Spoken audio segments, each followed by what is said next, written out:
Bom dia. Bom dia, deputados, bom dia, deputadas, bom dia aos trabalhadores. Eu queria dar o meu cordial bom dia aos estudantes da Escola Guiomar da Silva Almeida. Muito obrigado pela presença de vocês. Professor Cícero, aqui, coordenador, professora Maria Eleni, professora Silvânia. E eu queria, sobretudo, me dirigir a vocês, as novas gerações. O pessoal ocupa mais uma vez a tribuna dessa casa, eu pediria só um pouquinho da atenção aqui.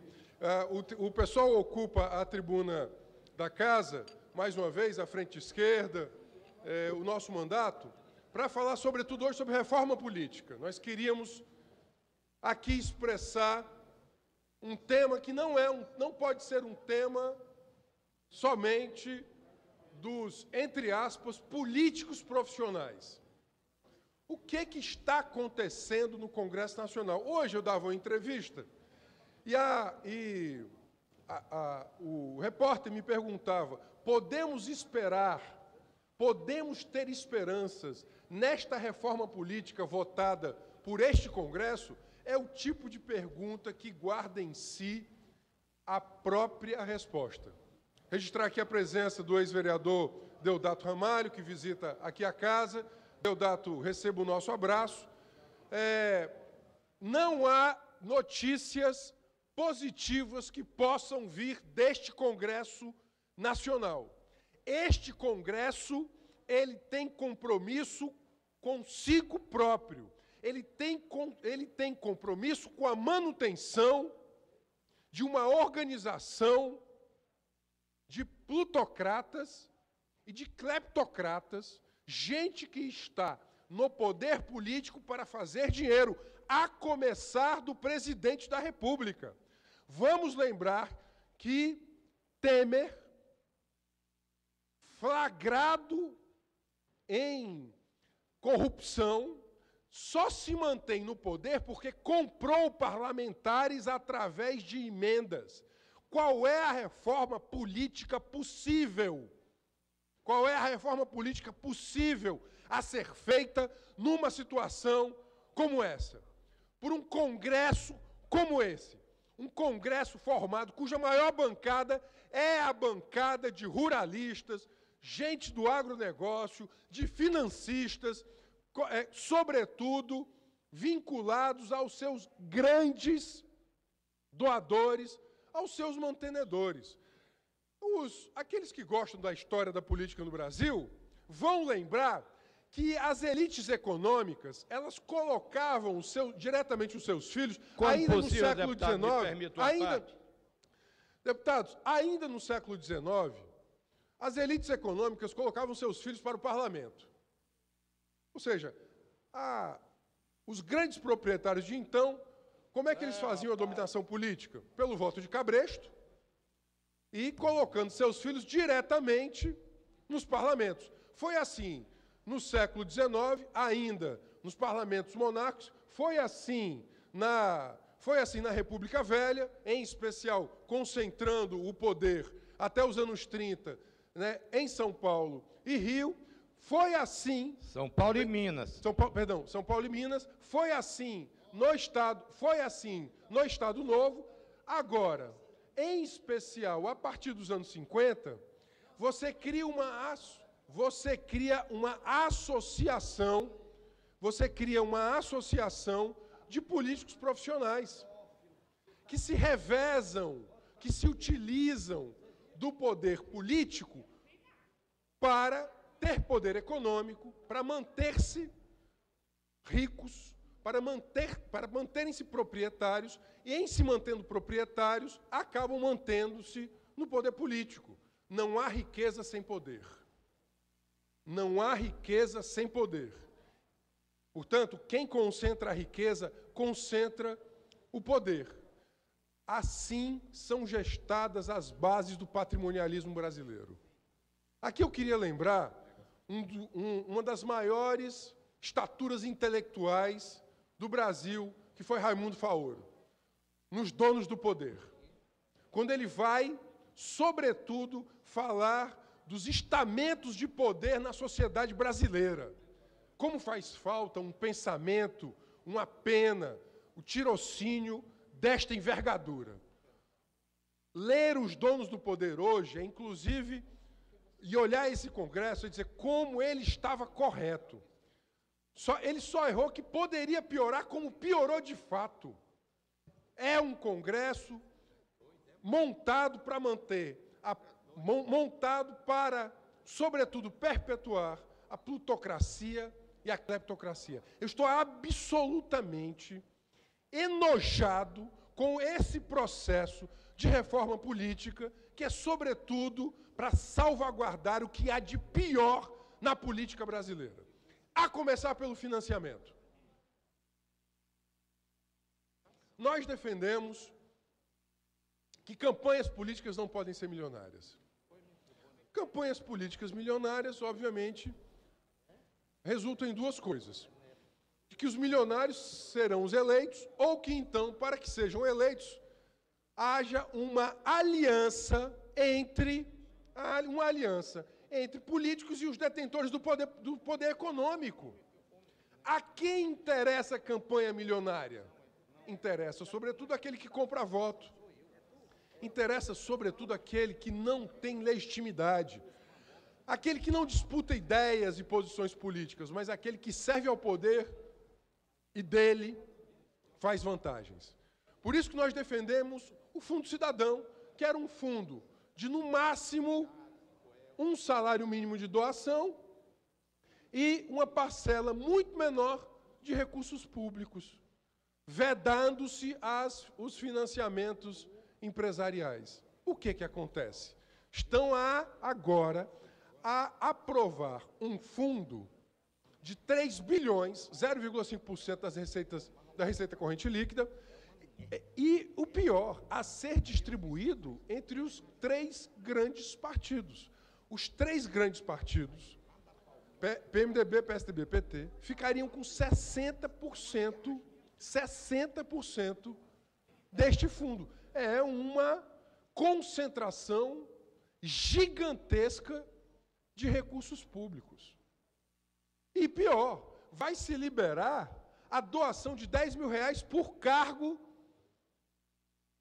disputado. Isso quer dizer que no ano que vem, que é uma eleição de 6 cargos, a doação individual seria de até R$60 mil, 10 mil por cargo. Na prática, mantém-se o sistema anterior. Segunda questão é a composição dos parlamentos. Veja, estão sacramentando o fim da eleição proporcional. Só há 4 países no mundo em que os parlamentos são feitos por eleição majoritária: Vanuatu, Afeganistão, Kuwait e Jordânia. Vanuatu, Afeganistão, Kuwait e Jordânia. Se aprovarem o distritão, a esses 4 somar-se-á, talvez, lamentavelmente, o Brasil. Eu vou dizer isso mais uma vez. Só tem 4 países no mundo que tem o distritão: Vanuatu, Afeganistão, Kuwait e Jordânia, que não são países de tradição democrática. Adotar, portanto, estes países como um padrão, todo respeito aos outros países, né? Cada povo escolhe o seu caminho. Será que o povo brasileiro vai escolher esse caminho? É esse o caminho que o povo brasileiro vai escolher? Nós temos uma outra proposta, que é a proposta da reforma política democrática, que é uma plataforma civil que nós, do pessoal, nós adotamos. A reforma política democrática fala da eleição em 2 turnos. Você vota no partido e você escolhe a ordem. Deputado Renato, partido. Quando for possível uma parte, deputada Raquel. Você escolhe a ordem do partido. Porque o voto em lista fechada, quando você vota na lista e a ordem da lista é ordenada pelo partido, ele corre de fato um risco que no Brasil as burocracias partidárias poderiam beneficiar alguns, ou as burocracias partidárias poderiam ser elas próprias instrumentalizadas pelo poder econômico. Portanto, a lista aberta causa o fenômeno Tiririca. Você vota no Tiririca e elege Valdemar Costa Neto. A lista fechada flexível, que é o sistema belga, que é o que nós defendemos, você vota no partido e você vota no candidato. Portanto, você diz quantas cadeiras o partido vai ter e você ordena a lista daquele partido. Mas agora, parece que a reforma política brasileira, na madrugada de hoje, produziu uma jabuticaba, como diria Stanislau Ponte Preta. Jabuticaba é aquilo que só tem no Brasil, que é o distritão partidário. É algo que não existe em nenhum lugar do mundo. Nós, de fato, estamos vivendo uma situação que ela beira o surrealismo. Um dos congressos mais ilegítimos da história republicana quer parir um sistema político que não existe em nenhum lugar do planeta. Sem qualquer decisão, sem qualquer debate com a sociedade brasileira. Pelo que, obviamente, nós nos insurgimos. Foi quebrado o interstício na madrugada de hoje. Deve ser votada a PEC 77 na próxima semana e, junto com ela, a cláusula de barreira que vai acabar com os partidos ideológicos. Os pequenos partidos, eles vão, obviamente, ser massacrados, porque a política brasileira vai ser uma concentração de grandes partidos. É aquilo que no passado seria a norte-americanização da política, né? Nos Estados Unidos, as pessoas acham que só existem democratas e republicanos, né? O Partido Democrata e o Partido Republicano. Tem mais de 100 partidos, só que eles são muito pequenos, eles não conseguem vencer as barreiras. E aí parece que há um bipartidarismo. Aqui no Brasil, parece que estamos caminhando para um tripartidarismo, com esta emenda de autoria do senador Ricardo Ferraço e senador Aécio Neves, portanto, pela autoria, sabe-se que não vem boa coisa, no sentido de limitar o funcionamento parlamentar aos partidos com 2% de voto em federal em 14 estados. É um alto nível de concentração. Portanto, deputados, nós estamos num umbral de gestar mais crise política. A reforma política ela vai garantir, no máximo, a manutenção do poder daqueles que já estão no poder e ela não vai fazer aquilo que o povo espera. Aumentar o controle social dos representantes pelos representados, ampliar a democracia direta e a democracia participativa, ou seja, mais plebiscito, mais referendo, mais consulta pública. Quanto mais o povo decidir, quanto maior o poder do povo, menor vai ser o poder do capital na definição da política. Inclusive, esse é um dos grandes ensinamentos que uma grande historiadora nos deixou. Quanto maior o poder do povo, menor o poder do capital, já dizia Ellen Wood. Quanto maior o povo, menor o poder do capital. E nós estamos caminhando para um sistema que ele é mais autocrático. O povo participa menos. O povo, inclusive, vai controlar menos os seus representantes. Nós deveríamos estar caminhando para a revogabilidade popular de mandatos, por exemplo, para termos uma capacidade de que o povo que der o mandato possa tirar o mandato. Portanto, eu queria aqui, agora passo aos apartes, eu queria aqui externar a minha indignação. Não sou ingênuo, mas não espero nada deste Congresso. Notícias boas para o povo brasileiro não vêm do Planalto. Faz muito tempo que o Planalto não dá notícia boa à planície. Mas eu quero dizer que se a planície, se o povo, os de baixo, não se levantarem, não se manifestarem, nós veremos mais um golpe, dentro do golpe, contra, sobretudo, arranhando, diluindo, destruindo, degenerando o parco sistema democrático que nós temos. Deputado, eu queria, sobretudo, mas, por favor, deputado, um tempo suficiente, eu queria ouvir o deputado Fernando, deputada Raquel, rapidamente, eu sei que o segundo orador ainda não chegou, e nós podemos aqui... Não, deputado, né? O segundo orador é o deputado Fernando. Tá bom. Dá 3 minutos para o Celeste. Deputado Fernando. Eu estou ombreado com a sua irresignação. Não concordo com todos os pontos, mas a irresignação motivadora desse seu pronunciamento. Você chegou aqui ontem ou anteontem, já dando aula, com boas posições, também não concordo com todas, nem sou o dono da verdade. Tu imaginas, eu que cheguei aqui em 90, desde 90 eu luto. Quantas vezes eu propiciei sessões especiais para discutir reforma política aqui, traz senador, traz deputado, teve um tempo que chegou, foi um Boeing. Ontem eu estava almoçando e fui atentar-me a assistir um pedaço dos debates na Câmara. Dá nojo. Olha que nojo é uma palavra repulsiva, repugnante e anti-humana, para não dizer desumana. Que vergonha. É contra o povo brasileiro. Certa e seguramente. Eu já estou torcendo para nada mudar. Não Porque se sei mudar, vai mudar qual pra é pior. o meu futuro político, Se mudar, vai mudar. mas eu estou decepcionado.